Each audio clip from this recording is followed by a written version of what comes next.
Not to mention her ability to roam around and gank. Very good against Queen of Pain before Queen gets BKB. If Queen ever blinks offensively, that is the best Frostbite target ever, because you know her armor is medium at best and can very easily die to right clicks. So it's definitely a big threat for Queen, and also good against Darkseer. If he's about to surge away, give him the Frostbite, stop him from moving, and give your team some setup. Only downside is Bounty Hunter can very easily stop her from getting levels and farm in the jungle in the first couple levels, so you may see Bounty pressure her there. But if she can get away with level 2, then she can function as a totally normal support, just with that extra boost of mana and that early level. Yeah, I really like her alongside the Shadow Fiend. We've seen that Yule's Scepter build really fall off for SF. It seems like BKB, Mech, or S and Y are the core items that they go for now. And well, that extra mana regen definitely makes things easier for the Shadow Fiend to farm out the jungle and spam those raises in lane.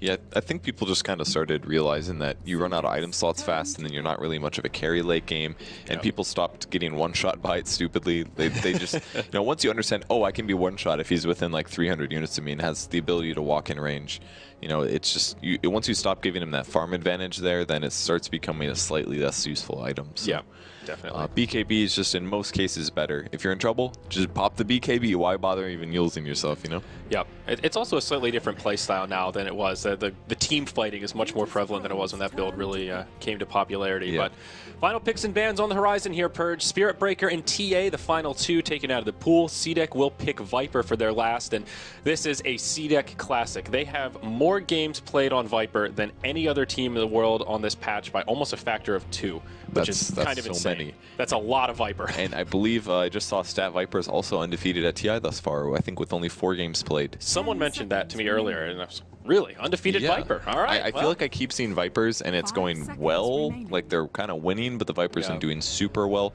I know Secret's played it a few times. That's the strength of the hero, though. You know, you take damage and you reflect it, and maybe you're not going to snowball super hard, but you've got the mech there for your team, and you'll be the focus. And he's a little weak versus Silencer, I'd argue, because Silencer has large components of pure damage cut through his armor, his corrosive skin, that is. But with that said, Shadow Fiend and Silencer are the only DPS right now, and both of them can potentially be kited. So I think this means, though, we'll see the safe lane Queen of Pain. They more often than not put the Viper mid, good against the Shadow Fiend to try and delay some of his farm that he'll inevitably get. Does make them a little bit light on carry power, though. Once you get past that 30-40 minute mark, I think CDEC will definitely be bringing the fight to Virtus Pro, and well, depending on what this final pick is from VP, I think that the onus will be on them to put a lot of pressure on and not let them get too much farm. Yeah, what is the solution? Do you pick more carry potential than CDEC and say, oh, we can hold this off, we'll delay it, it'll be fine, or do you say, oh, well, we're just going to pick really ungreedy, that way we know for sure that if you get ahead in the early game, we can win a team fight? I feel like they've got really good team fight right now. Silencer, Crystal Maiden, Earthshaker, Shadow Fiend.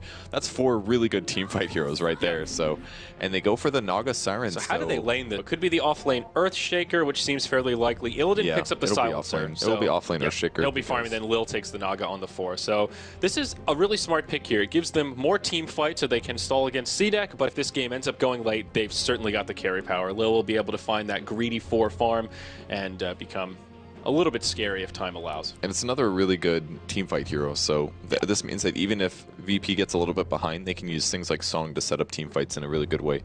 In terms of disables on CDEC, they're a bit weak. They've got, what, Shuriken Toss, Vacuum, and Rubik spells, not to mention maybe if Queen gets a Yule's, so, and she very likely will, due to the fact that there's the Silencer, so there's not too many ways for Crystal Maiden to get disabled, so I feel like VP's teamfight is just fantastic. Though, with that said, Lil played a Naga Siren game yesterday, and I don't think he performed very well. He did poorly on, and his skill build is a bit weird. He went for the max Ensnare first. I've never seen any Naga do that, and I do think Ensnare in some situations has some good value, but I don't really think this is maybe one of them. It's only particularly useful against maybe Bounty and Queen of Pain, I guess. So hopefully he plays a lot more like AUI did yesterday, where he goes for the max.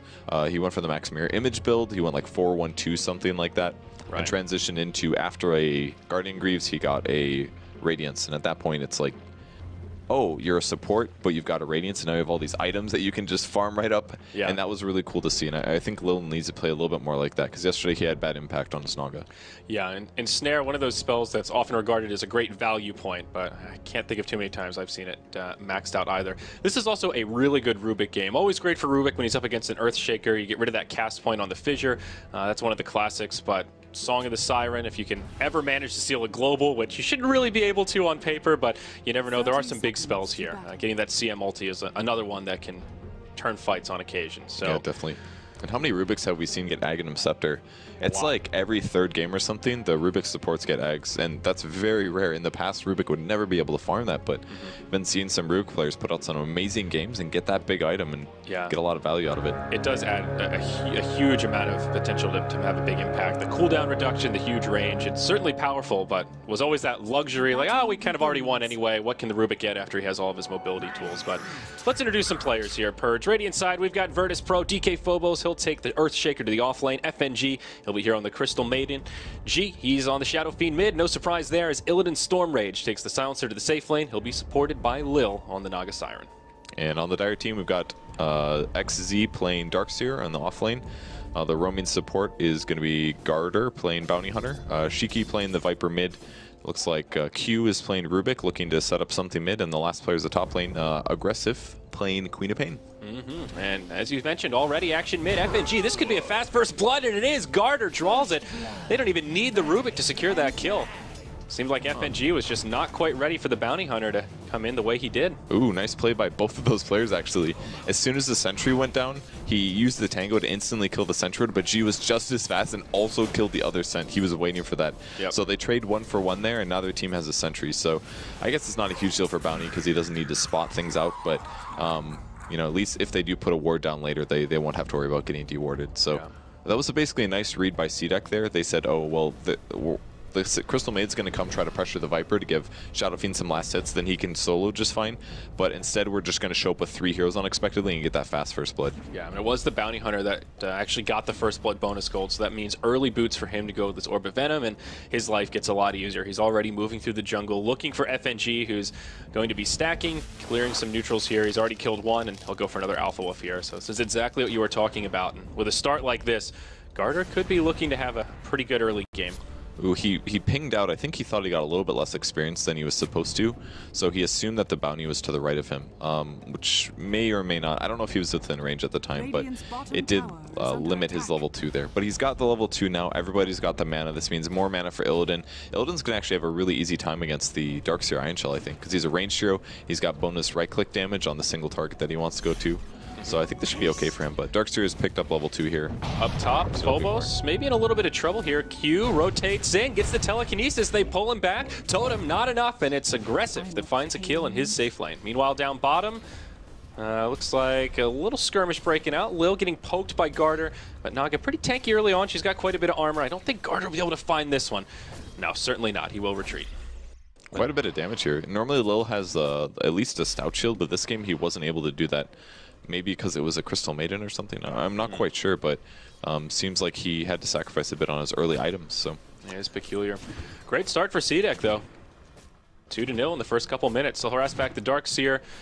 Illidan not getting the kind of farm that you would hope for out of his safe lane though. Only 5 and 7 right now. Wow, that's actually really poor. I'm quite surprised to see it so low.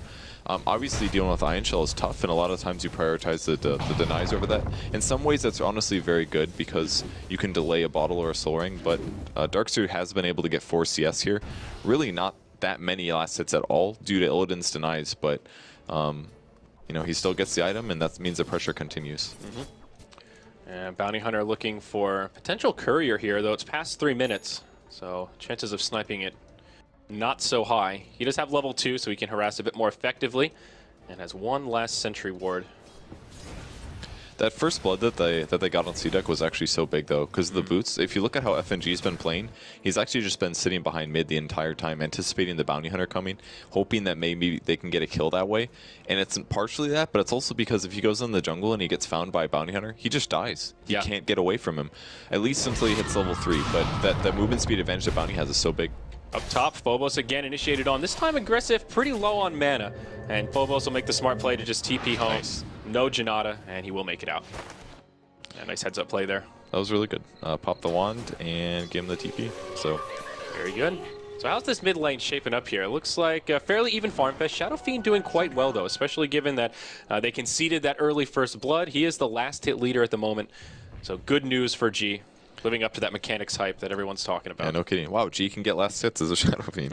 Like, lately, it just seems like Shadow Fiend has no problem getting last hits in the first couple waves. Yeah. It's like these players are getting so good now that even if they're slightly pressured, they still get all the last hits, and that's just incredible. Especially against a hero like Viper, who's known as a lane dominator, who should be able to give a Shadow Fiend a run for his money on that front. Yeah. Very standard build from Shiki as well, just a 2-1-2 opener.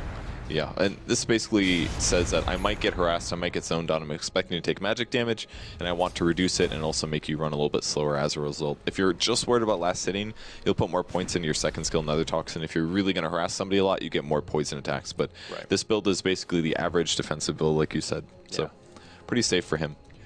And Phobos in the off lane, actually having an okay time. He was killed once, but all things considered, halfway through level 4, 10 last hits. Not a bad time. I think the reason he has so much levels is because there was a lot of roaming coming out in that first kill. When both supports are mid, that allows, and especially if Earthshaker sees him, that means he's able to get at least level 2 by by them being gone. So a little bit of experience there, a little bit of experience here, and now all of a sudden Rubik has to be slightly careful. He's able to actually harass and zone a bit. Yeah, both teams with a lot of ward coverage here in the mid lane. Radiant in particular, they've got one at their Ancients and also one on their side of the river. They're really prioritizing G's farm and making sure he's got all the tools that he needs to have a good time in this mid lane. You see sentry wards just stacked on each other here, so he doesn't get caught unaware. It is really important, though, because, I mean, Silencer's going to be absolutely fine bottom. At worst case, an Earthshaker dies top, and that's not a huge loss for them. They just absolutely need Shadow Fiend to do well this game, otherwise they're going to get really far behind, because he has to be the one with the BKB in the mech. That way, when CDEC does ultimately go for their high ground pushes or their tower pushes, that he's able to fight that without getting blown up. If he doesn't have the BKB, he's not going to do well at all in those fights. So it's very, very important that they cover him here. And also that FNG doesn't end up feeding his life to the Bounty Hunter, because that's really the counter to Bounty. Don't let him snowball by killing you a bunch of times, and that's all you got to prevent. He might find Bounty Hunter here, though. Speak of the devil, FNG rotating through. It gets pinged out. He's got a couple of sentry wards here. Lil is on his way over, and Bounty just feeling that it's a bit too risky. He won't go for it. Big stack here for G. Looks like 3 stack, 4 stack. He'll be able to clear it out with some raises. So it'll be a big boost of farm going his way, and also secures his level 8. And no Bounty in the area either to sap the experience, so he gets all of that to himself. Yeah, he's going to be very happy. He's got 56 last hits at 6:45. What the heck? That is I wish I could consistently get that at 10 minutes, and this guy is just going crazy here. So Power Tread's coming out, and Aquila Treads, that is a really strong early game build. You could very easily solo kill this Viper if Viper gets out of position. Yeah. And we talked about how CDEC will probably be the ones that need to turn up the aggression here as we start to move towards the mid game. And this Shadow Fiend is off to one hell of a start. Bottom lane, XZ initiated on 2 TP reactions, and Lil will TP out. On the other side of it, Aggressive goes for Illidan, he gets the kill. Sonic Wave enough to bring him down. And it's only a 1-0, but it seems the TP rotations were worth it for the Dire side. Meanwhile, G farming up the neutrals. I thought Gardner was going for an initiation here, but there's actually a sentry ward down, and G won't reveal it. Sneaky play here, but I like it. Yeah, there's no way he was going to go on that. He was just trying to split the experience, which he did. Unfortunately, it was just a small camp. Great TP gank, though, or TP... rotation, yeah, from the Queen of Pain. That was really, really well done. Just immediately went on Illidan. He always casts his spells right after his auto attack when you have that slight period of time where you're doing nothing. He comboed and timed that perfectly, and as a result, the Silencer died. And that was such a big kill because that was the enemy carry. So really nice rotation there. Lil wins the race to the haste rune here, the 8-minute mark up top, and Quap will grab herself a bounty down bottom. Queen of Pain getting all that safe lane farm. Number 2 on net worth, second only to the Shadow Fiend. Having a pretty good game so far. 2-0 and nearly 40 last hits. Looks like Lil will put this haste rune to good use, though. They may go for something onto Q. They are kind of lacking on damage here. Phobos is level 6, but they don't want to die with the tower for that. Especially with Quap in the vicinity. Yeah, it's going to be tough. Earthshaker is pretty happy with this, though. That's a fast level 6 for an offlane. And on the other side of the map, is Darkseer doing equivalent? Yeah, he's about level 6 as well. He's got 27 CS versus the Earthshaker's 21. So I think both teams are going to be pretty happy with this. You know, Viper as well is doing fine. His items look terrible right now, but he's just doing the natural transition to the mech. So yeah, the next couple of fights become really important. And I don't even think VP is behind in this game at all, honestly. Like, They are losing in gold, but it's not bad by any means, even though you're seeing a big 0 on the board there. They're getting their levels on their important heroes. We have the Naga Siren pretty far behind in FNG as well, only level 4, so it seems like the supports are doing a little bit better in CDEC, but not by such a big amount that it's going to be a one-sided team fight when they finally clash. Yeah, I mean, Garter is getting some decent experience. He's level 4 on the Bounty Hunter, but like you were talking about, he hasn't really been able to find these pickoffs since the first blood. So VP's done a good job playing very conservative. It's come at the cost of their Crystal Maiden, getting a little extra farm and experience, but I think a worthy trade-off here is he just now gets level 5 and gets that 3rd point in the Arcane Aura. CDEC, they smoke up his 3. They're ready to fight. Viper, level 8, Viper Strike at the ready. Who will they find? It may be Lil, the level 4 Naga Siren. Misclick. Oh, that's unfortunate. Telekinesis on a creep. Ooh, can they actually grab Darkseer? No. Ooh, very close. Phobos. Whoa, oh, great what a fissure. Time to fight. 3. Can they actually take this fight, though? Yes, they can. Wall comes down from the Darkseer, but it's just not going to do enough. The Echo Slam that Echo's so breaks good. Up low. Oh, Virtus Pro just cleaning it up here. Gosh. 3-0. The fissure that started it all off. The illusions from the wall will do a little bit of damage, but yeah, no one going down quite yet. That was just a god tier fissure, man. I've never seen a fight like that. Was like, this is the Rumble Pit, like, and then the wall went up too. That was such a cool fight. It was like, oh, I had to like run into this little space. It was like a cage match, you know? It actually was the most clumped little cool fight I've ever seen, but that fissure blocked him off, and it looked like CDEC maybe could win it with the wall, but then he while they were distracted from the other side, that Echo Slam came in and just lowered all their HPs to about half, and then it was just an easy cleanup for VP there. They didn't even have Global Silence in that fight, and they just cleaned up. What a sick play from DK Phobos there. That was so well done. So unfortunate for CDEC that Quap couldn't get into that fight. Would have been the perfect little corridor for a Sonic Wave to connect on 3 or 4, but he was busy farming in the safe lane, and not really an easy access point to get to that area of the map. So first smoke from CDEC, label it a disaster as Virtus Pro. They take a gold swing back the other way, and now they're leading by about 1,000 net worth, and they get a huge experience gain out of it to boot. And you see Illidan actually translate towards the top lane, so he's going to the top lane now to help contest the fact that Quap wants to farm here. And though Quap did rotate twice now for kills, she still needs a lot to get her Orchid done, and Silencer's totally cool to 1v1 against her because he can pop Global Silence, he can cast Last Word to do just a simple nuke, and as well, trading hits is always going to be in Silencer's favor, so by now farming up here, it's slightly more dangerous, but with his Vitality Booster, he can at very least get TP backups and possibly trade kills even if things get bad, and this at the same time, this limits CDEC's farm, so I like the rotation here. Yeah, definitely, and the success of that fight secures a well-timed mech on G, just shy of the 12-minute mark. Viper working on his, but still 100 short off the recipe. CDEC could be in some trouble here in the bottom lane. All 5 of Virtus Pro are rotating through their jungle. Silencer will deny the Tier 1 tower, and Garter will stay back, fearful of detection, as he well should be. That's perfect then. I mean, they didn't even farm the bot lane for a couple minutes there, and they still get the deny on top of that. That's half the gold that they would have had for that tower. That's no longer with them, so that's a super big swing there. 4 sentries coming out on the courier. Yeah, they're ready for this bounty hunter. And that's one of the nice things about CM. Most supports are like, oh, I have to get gold in some way to be able to afford this. CM can just jungle constantly, and that's why he went for so many arcane auras, because he gets all this mana pool. He can very, very easily kill neutral after neutral, and every single camp he kills, it's approximately 1 sentry ward, maybe 2 sentry wards if it's a stack. So it's, you know, he's completely bankrolling himself, and it's going to eventually translate to some decent items. He's got good levels as well, so he's got to be happy. VP beginning the siege. 5 heroes grouped up in the mid. They'll get the Tier 1 tower down to about half health using these Naga illusions as scouting tools. Sentries aplenty here, Purge. They are all over the place. They've got the map covered. They're setting the trap here. We'll see if the bounty hunter falls for it. So far, so good. But Garter will rotate in now. Tier 1 tower taking a lot of damage. Glyph has already been used, and it seems like CDEC will just sack it. They've got aggressive split pushing in the bottom lane, and they've even got someone farming the jungle here. XZ just in the Radiance jungle, killing some neutrals, so they'll be happy to let that one fall and get some space for their cores. He's actually going Yules instead, of course. I forgot about that.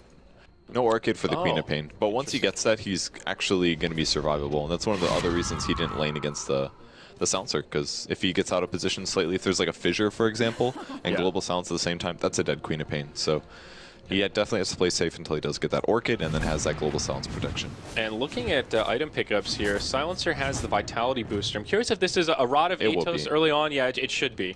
He built it last game that he played, Silencer. It's a very good Silencer item right away. Yes. If you go to passive farming after you build it, then I think it's really poor. But if you're being active, it's a really, really good item. And I only bring that up because I have seen him just grab Casual Vitality Booster, I think twice in games that I've cast personally. Okay. Where he'll go this and then transition into a Force Staff or something like that, just for some extra HP. I would kind of like that. I think that's okay.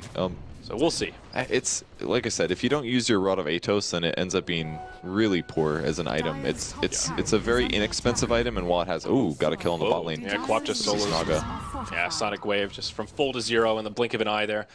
So while it's a very good item, right as you get it, as you go later and later, all of a sudden Rod of Atos is completely countered by BKB and Force Staff and so many other things. So it's kind of a bad item at that point. Yeah. Up top, Fissure misses on Garter. 2 tracks up. A big rotation from CDEC. They want to fight this onto G, but Garter could get turned around on. Global Silence comes out. Ooh, great mech. Just barely keeps that Bounty Hunter alive. Q with a stolen Fissure blocks things out. VP will mech themselves and no death, but CDEC definitely do not win the damage exchange there. It looked really good for VP there. I thought for sure that Bounty would die, but Global was just a bit too late there, and he wasn't able to get his raise off quite so early as he wanted to. So this is a 4v5. Darkseer does have a TP, and he'll go ahead and use it now. So we've got a full 5-on-5 erupting at this top tier 1 tower. Mech's on cooldown for both teams, actually. They blink aim going on G. The ulti as well from FNG, but nobody in their way. Vacuum wall. Oh, Virtus Pro in some trouble here. Lil tries to reset it with his ultimate, but he can't save the Shadow Fiend. They end up trading 1-for-1. Rubik for SF, less than ideal for VP, and they could still be in some trouble. They go on to Garter, set up by Phobos. Great Echo Slam, secures the kill there, but now he's in no man's land. He'll try to TP out. Yules will interrupt it. And on the other side of the fight, his team is just going to leave him high and dry. They'll head for the hills and be satisfied with a 2-for-2. CDEC, they defend their tower. Can you imagine what that fight would have been like if the Quap had her ultimate? She used it to kill the Naga right before that fight started, so that's one core piece of damage. Man, I didn't even notice that. I was like, wow, CDEC easily won that fight, and if they would have had that, it would have been even easier. Oh, yeah. And if anything, the Shadow Fiend really needed the mech there. Like, both teams went into that fight without mech, but the difference is that CDEC initiated, and VP had to respond to that. And because they didn't have the mech, Shadow Fiend got bursted down a little bit too easily, and Lil ended up using his song just a bit too late. But if he did have mech there, maybe they could have turned that around. They still did salvage some kills out of it, but I believe it was just on a Bounty Hunter. Yeah. And that was it. They got the Rubik as well, apparently. Maybe unless that was a previous fight. No, they got the Rubik. It was a 2-for-2. Yeah. Okay. So it went kind of bad. 2 supports basically for your core, and the Earthshaker as well. So not what you want. Smoke from CDEC. They'll move right into the Radiant jungle, and G is sitting there waiting. He's got a mech. He has reinforcements nearby. Ooh, there's the blink. Actually blinks forward. She does have the Sonic Wave this time. They're all grouped up. The dust will actually connect on the Bounty Hunter. That would have been the perfect Sonic Wave, but just didn't quite have the vision he needed to get it off. Yeah, and Phobos also used the Fissure to farm the jungle camps there, so they weren't ready to chase that. Yeah. That would have been a little scary. So a little unfortunate for CDEC. They didn't get there a bit faster, but a really good read from them. Shadow Fiend just died. He's going to go get souls. He's not on the map. He's obviously in jungle. So good attempt at a kill, but didn't work. Up top, Shiki's in some trouble. He'll TP out after the ensnare connects. Knows they don't have a way to interrupt it, but whoa, FNG's there. He'll interrupt that TP. Now the global comes out. They'll get the kill on Viper, and now this Earthshaker isolated. Whoa, what a Sonic Wave from Aggressive. Connects on all 4. He just barely survives. Can they finish him off here? Dust utilized. They get the next kill on the Viper. Rubik will live. They get the kill on the Crystal Maiden. Aggressive trying to come back in. He can go in on the G here, maybe find a kill with the Fissure. Just barely connects on him. G almost gets the raise, but just can't quite do it. A lot of close calls there, and we'll end with only 2 heroes in the grave. That was so close, man. That Scream ult just put everybody from full to like 40%, that danger zone where if any other nuke comes through, it could just get a triple kill. So, man, VP is just skirting on the edges of victory or defeat here in all of these matches, because if CDEC just whomps them in a team fight, it's just going to be 2 towers maybe, lots of ganks, aggressive wards, and then it opens the map for the Bounty Hunter, who's just going to continue punishing them. So they have to be so careful in these fights, and luckily for them, they're just barely holding on. Yeah. G is still farming very nicely, though. #1 on net worth by a very comfortable margin. About 2K, 2.5K up on the Queen of Pain, who's on the #2 slot. He'll go into SNY next to follow the mech. Great mid-game focused item here. Just gives him everything he needs. A little extra HP, some extra damage, movement speed. Nothing too crazy there. The Darkseer, though, he's the one that's picked up the Force Staff. An item you don't see Darkseers pick up that often. This is the nature of Surge, but it came in handy there. It actually saved the Quap. That's how she was able to scoot away from that last raise that would have finished her off. I see. Yeah, and it's also a counter against the net, really. If you can't Surge, you can always Force Staff. If somebody's getting Chain Earthshakered, you can always get them out of there as well. And the Atos, like you mentioned. Yeah.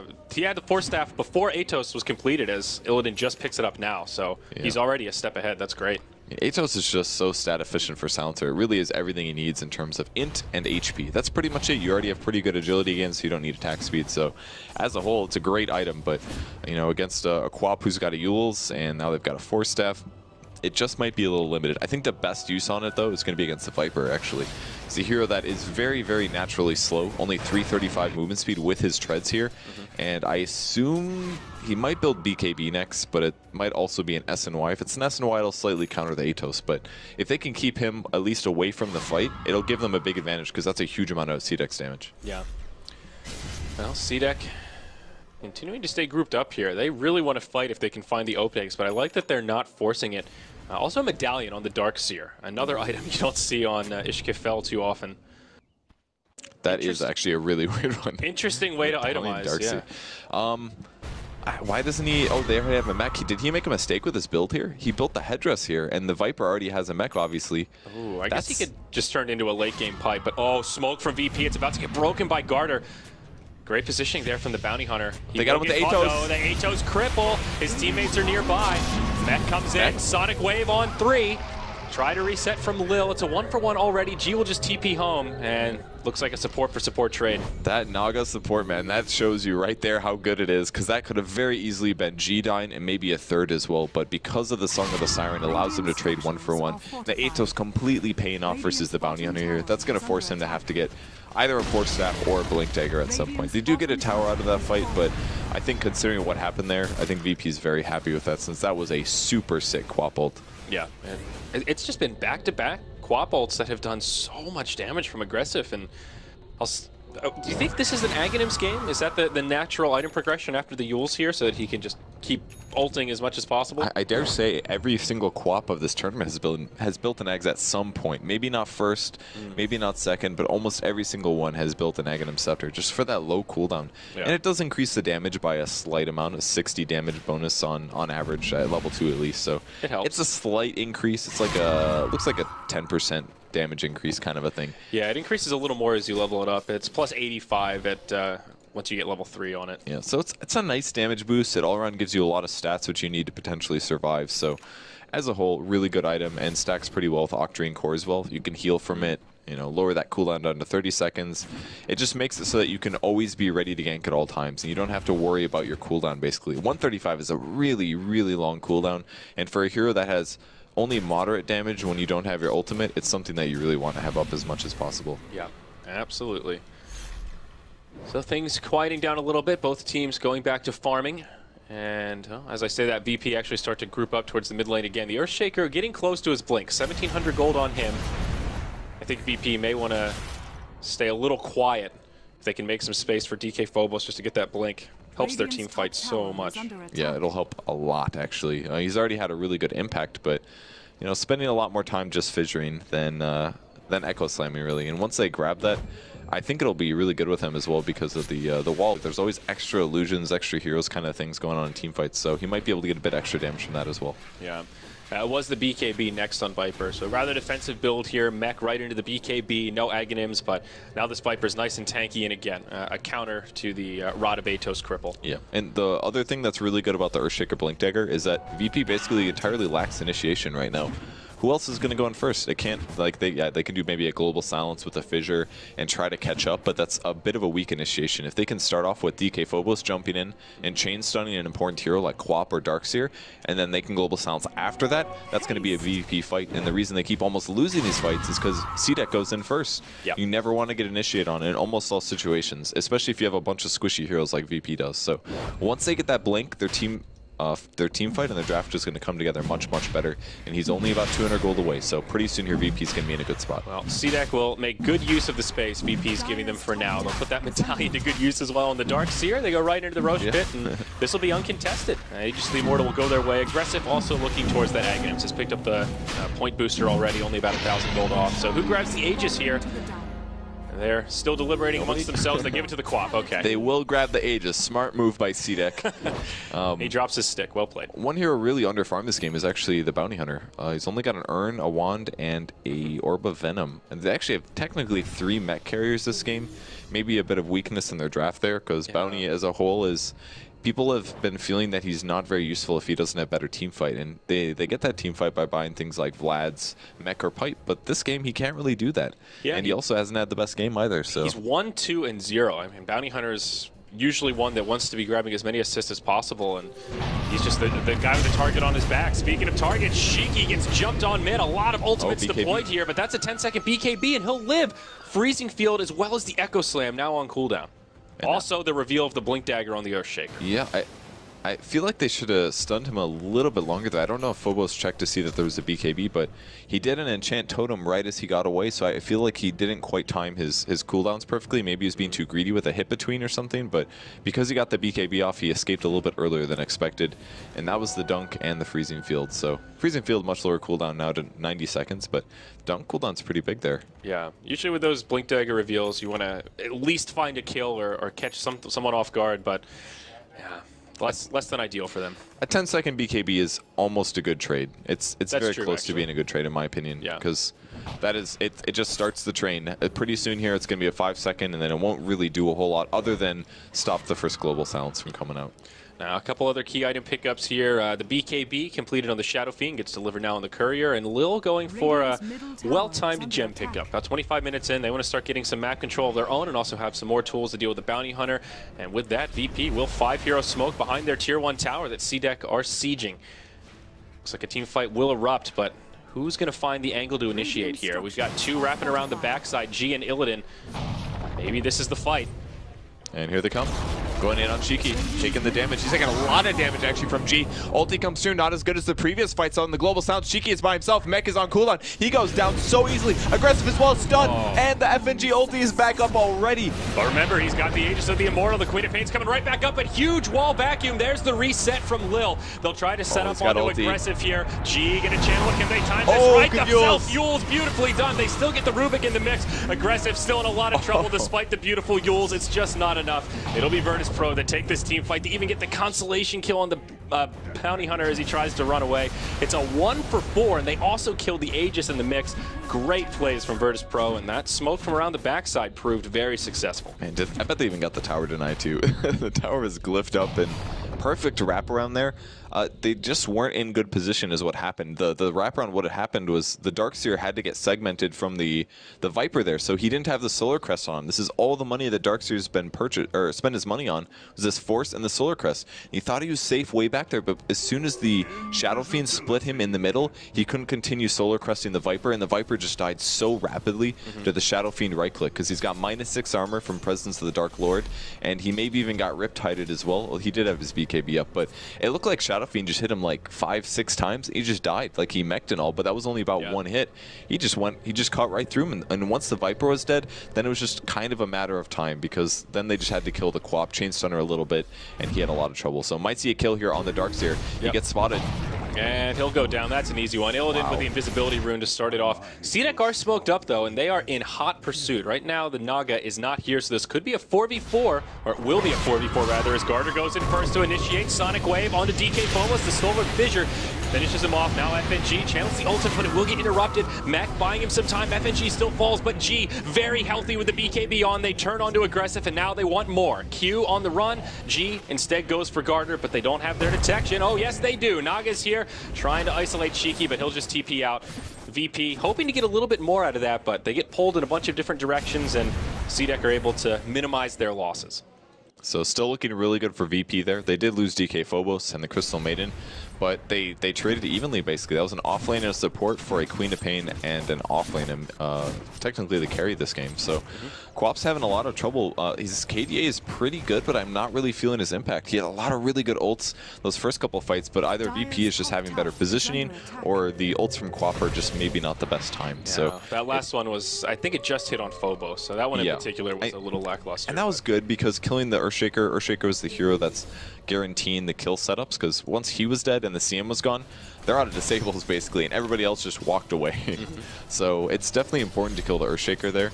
but they need a bit more value out of their team fights. And I think part of the issue comes down to the draft, basically. The Darkseer built this headdress, and then he's like, oh, I need to build an item that helps the team. So he built the Solar Crest, which is a good item, but you know, if he's not able to use that correctly and Viper goes down, then all these early game items they bought to be a strong team fight lineup are just not working.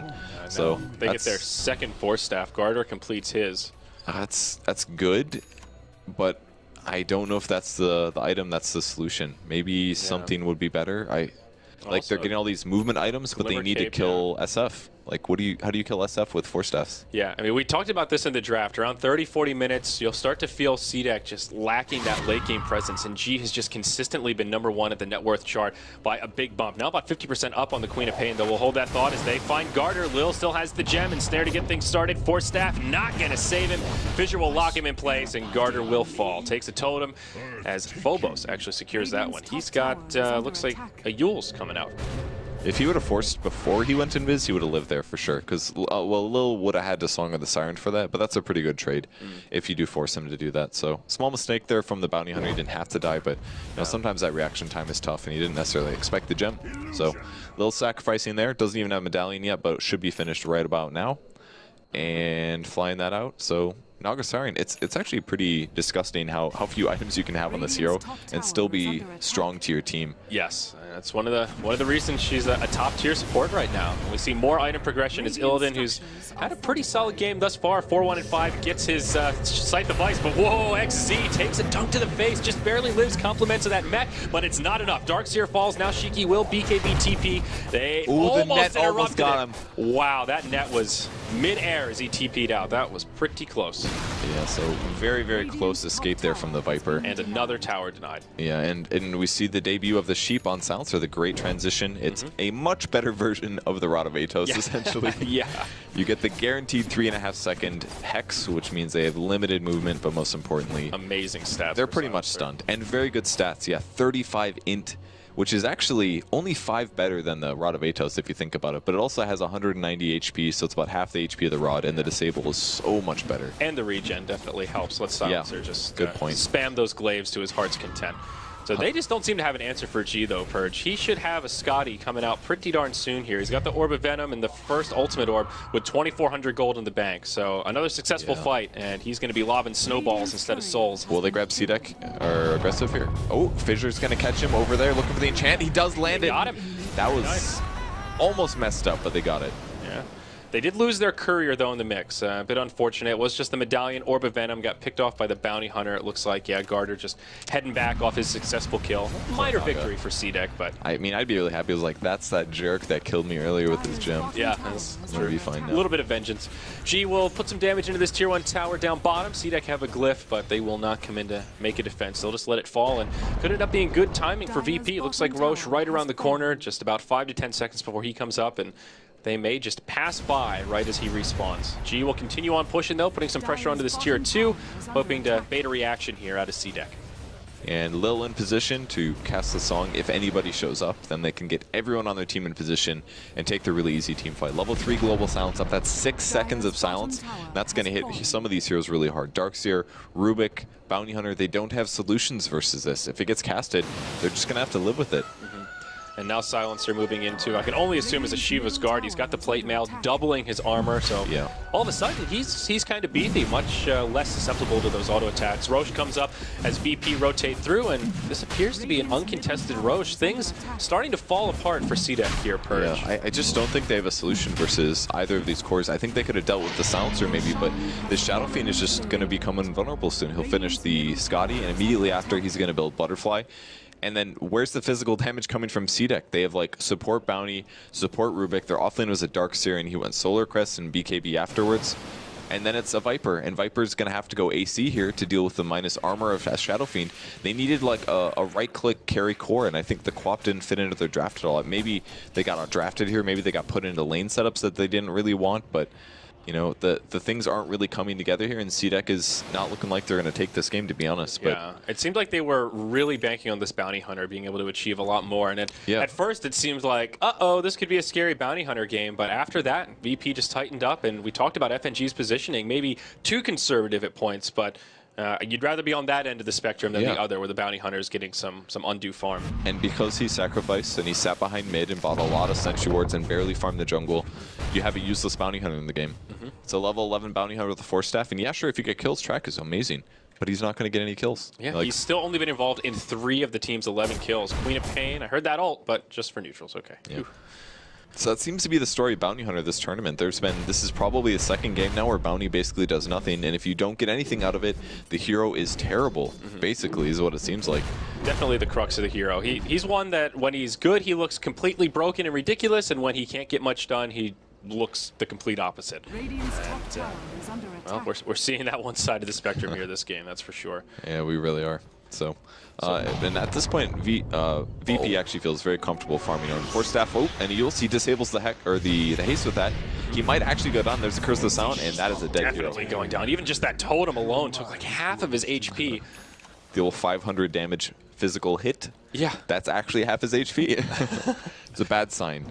But dispels the haste rune there, and then it's a very, very easy kill. Even the Naga Siren, let's see how she's doing. 1,600 gold. I don't know if she'll make Solar Crest. Probably will make Solar Crest. I feel like they're in a good enough position with their carry potential that he doesn't have to go for the Radiance build. Yeah. And putting a Solar Crest on a Shadow Fiend makes him actually, like, he just won't die. It's not possible for G to be threatened here. I mean, he's just got so many stats now. 2,600 HP on Agi Treads. He's got the Aegis of the Immortal and another 3,000 gold just sitting in that saving account.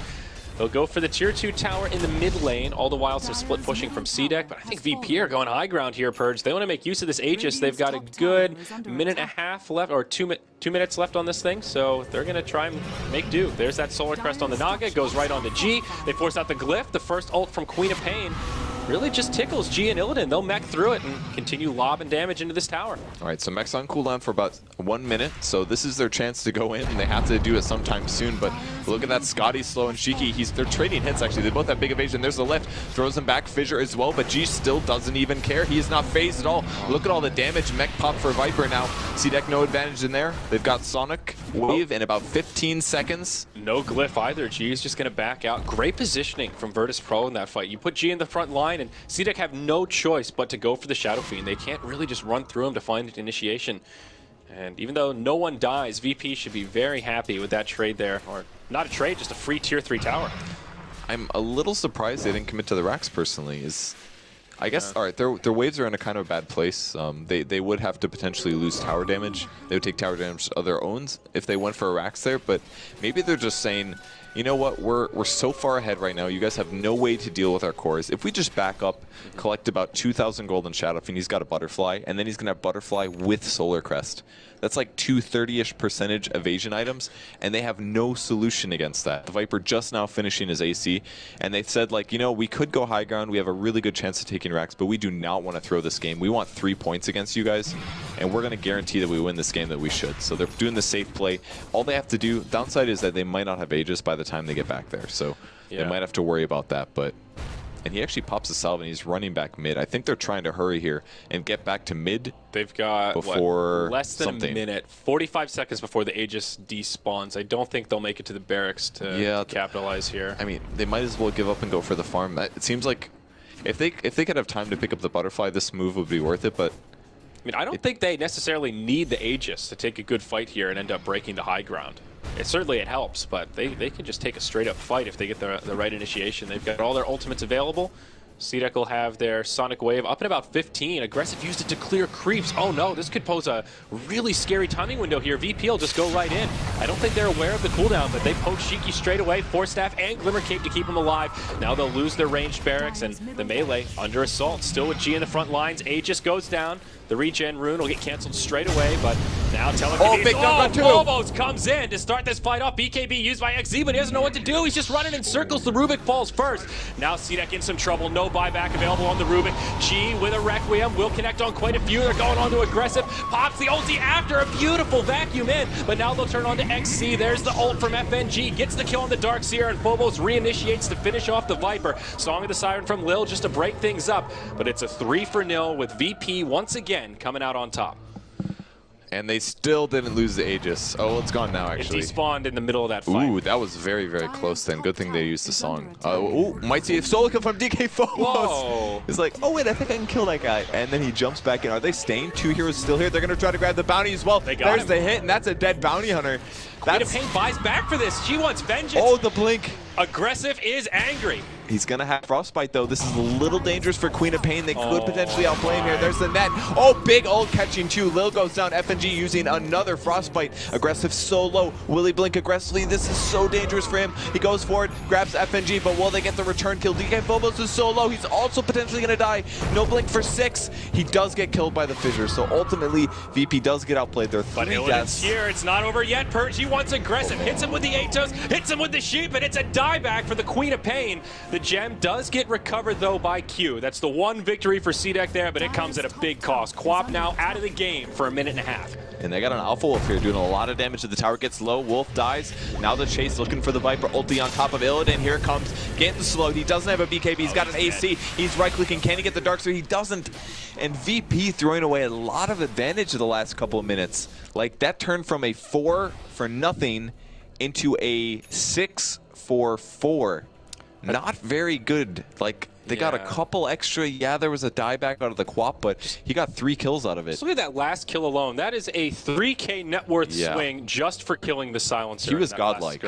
He was beyond godlike that right when he died. That's a huge streak. That was a mistake for VP there. I mean, I loved the Quap kill when he jumped back in and the bounty kill. Those were great, but they couldn't quite get disengaged afterwards due to the Quap chasing them. They maybe could have escaped, but they decided to stick around and mess with them a bit, and it ended up not being good. So risky from CDEC, though. Aggressive almost died to the Crystal Maiden. Just one little misplay there, and he would have had a dieback, and that would have been a completely different string of events. So, but the outplay happened for once. VP not the ones getting the edge over CDEC, and that was only a ranged barracks. Yeah, you're right. Still looking really good for VP. They have a huge 12K gold advantage at this point in the game. That's quite a bit. Experience is matching that. And now G gets a full Satanic. So you thought he was hard to kill before. Now he has yet another reset tool, that Unholy Rage. I thought he was going to go for a Butterfly build instead to make the Viper essentially worthless against him, but I guess he already does have some evasion with the Solar Crest. It's a bit safer to say, oh, if I'm missing 60% of my HP due to your burst lineup, I can just heal up afterwards. And I guess it's a bit safer. So yeah, that's probably the thought reasoning behind it for Shadow Fiend. Yeah. And even though CDEC make a good hold there, it still doesn't solve any of the problems that we brought up once we're in this late game now. 40 minutes in, they just don't have the tools to do the damage when VP is not overcommitting. We'll see Crystal Maiden, it looks like, moving into potentially a pipe. I think most likely with that Hooded Defiance. Oh, wow. Yeah, I thought for sure it'd be Glimmer Cape, but yeah, me too. Yeah, Hooded Defiance likely into pipe, and that'll stop a lot of Viper's damage as well as Quaps as well. So they're looking to take a fight. There's smoke. Rubik gonna force forward. He lifts him up. There's a global silence. Fissure as well. That should be a dead Rubik. No, he gets hexed. Illidan in place. Yeah, well, FG, he goes in brave, pops the ultimate, gets the kill on Rubik. We'll have to throw his away his life to get it. The gem's on the ground as G goes in. A lot of damage, but can't quite get the kill on XZ. Meanwhile, on the other side of the fight, Sonic Wave comes from Queen of Pain, but Lil resets things. It's a 1 for 3, and now CDEC in a lot of trouble. They set up for the dunk, and it's a full 5-man wipe. It's all of CDEC in the grave, and that's it. GG's called. They're not feeling that game at all, but man, that song into ulti from Shadow Fiend there has been practiced, and they cleaned up, and the dunk as well, of course. Wow. VP just, it felt like a super outdraft, and CDEC just wasn't on the same page there, building a headdress on a Darkseer. I haven't seen that at least a year or two. Used to happen fairly often, but you can't make those kind of mistakes here at TI5. Maybe 2-3 years ago that would be okay, but Dota has developed too far.